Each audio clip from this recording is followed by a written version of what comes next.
एक बार एक भिखारी अपने जीवन से परेशान हो चुका था, क्योंकि उसे अपने जीवन को चलाने के लिए भीख मांगना पड़ता था। उसे हर एक चीज़ के लिए भीख मांगना पड़ता था। इसी बात को लेकर वह दुखी रहता और दिन भर यही सोचता कि उसके जीवन में बदलाव कैसे आएगा।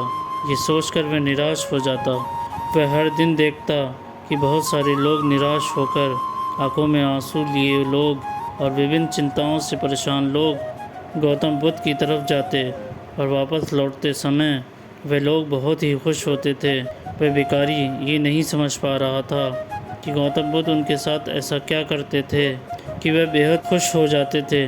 वापस लौटते हुए लोगों के हाथों में ना तो ढेर सारे पैसे होते थे, ना ही सोना चांदी। तो फिर ऐसा क्या होता था कि लोग बुद्ध के पास से लौटते वक्त इतना खुश होते थे। ये सब सोचकर वे भिखारी भी निर्णय लिया कि वह भी महात्मा बुद्ध के पास जाएगा और देखेगा कि ऐसा वहाँ क्या हो रहा है कि दुखी लोग उनके पास जाकर खुश हो जाते हैं। वह बुद्ध से मिलने के लिए उनके पास चल पड़ा। जहाँ बुद्ध मौजूद थे वहाँ बहुत लंबी कतार लगी हुई थी, तो वह भिखारी भी कतार में लग गया। कतार में लगकर वह अपनी बारी का इंतज़ार करने लगा।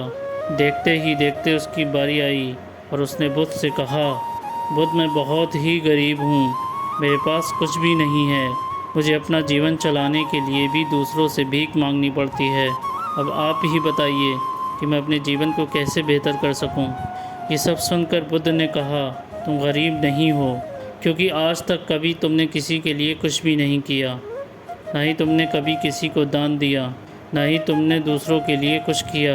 ये सब सुनकर भिखारी के मन में एक आशंका जाग उठी। अपनी आशंका को दूर करने के लिए भिखारी ने पूछा, मैं तो एक भिखारी हूँ, मैं लोगों को दान कैसे दे सकता हूँ और कैसे लोगों की सहायता कर सकता हूँ। मुझे तो खुद अपना जीवन चलाने के लिए दूसरों से मांगना पड़ता है। ये सब सुनने के बाद गौतम बुद्ध थोड़ी देर चुप रहे और फिर उससे बोले, तुम्हारे पास हाथ हैं जिससे तुम लोगों की सेवा में लगा सकते हो और दूसरों का भला कर सकते हो। इसके अलावा तुम्हारे पास मुंह है जिससे तुम लोगों से अच्छी अच्छी बातें कर सकते हो और दूसरों का हौसला बढ़ा सकते हो। ये सब करके भी तुम दूसरों की सहायता कर सकते हो। ज़रूरी नहीं कि दान सिर्फ पैसों से ही किया जाए। हम चाहें तो हम शिक्षा का भी दान कर सकते हैं, चाहें तो अन्न का भी दान कर सकते हैं। ऊपर वाले ने अगर किसी को पूर्णतः अच्छा शरीर दिया है तो वह गरीब नहीं है, वह दिमाग से गरीब है। उसे इस विचार से हटकर दूसरों की सेवा में लगना चाहिए। बुद्ध की ये सब बातें सुन लेने के बाद वह भिखारी बहुत ही ज़्यादा खुश हो गया और उसका मन अब संतुष्ट था।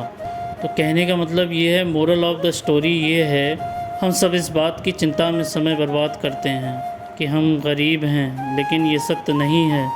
सत्य तो ये है कि जब तक हमारा शरीर पूरी तरह से बेहतर है तो हम उसका उपयोग करके आगे बढ़ सकते हैं और ख़ुद के जीवन को बेहतर बना सकते हैं। अगर कोई व्यक्ति सिर्फ अपने गरीबी पर ध्यान दे और उसे बदलने की कोशिश ना करे तो वह मूर्ख है।